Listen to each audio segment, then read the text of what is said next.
Many people show off their biggest scar as a trophy or a memory. For me, though, the scar runs way deeper through my entire life. As first generation immigrants to America, my parents had to go wherever their work went, and their family as well. My parents' own family had been fairly wealthy in India, but my father had to help my uncle and aunt set up with his own money, and contractors don't get paid or subsidized for their moving trips, so money was always tight.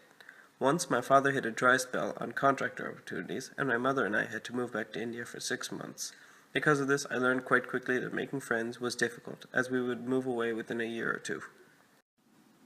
People tell me that I was a stupidly charismatic and hyperactive child. Apparently, at the age of 5, I convinced security to allow my grandparents to take a tour of the Capitol Hill despite not having booked a tour beforehand.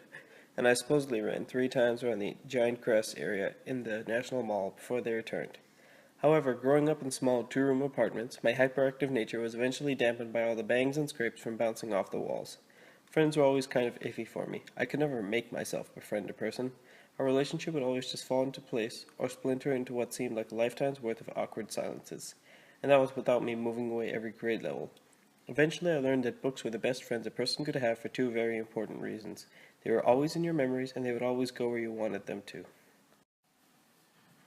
For my 5th birthday, my parents packed up from New Jersey and moved to Florida, where we stayed for 2 to 3 years. While my father shifted through various firms, my mother ran a gas station in Pensacola. As my father was usually off in New England fulfilling contracts, and my mother had to run a gas station by herself, I was often made to sit in a small corner of the stores, just staring at the walls and occasionally eating whatever my mother gave me. Actually, I ran around the store and knocked over everything, but that was about to change. For my 6th birthday, my parents enrolled me in 1st grade, and, most importantly, they bought me a Game Boy. This may not seem very significant until you realize I spent half of my days being drilled in math and knocked over on the playground, and the other half sitting in a dirty little gas station on a weed-infested street corner. When something entertains you for 10 hours of every day of your life, it's going to affect you in some way or another.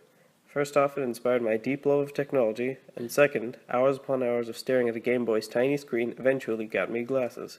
To this day, I feel more comfortable using computers to talk to people than when I meet them in the flesh and blood, spectacles eternally perched upon my nose.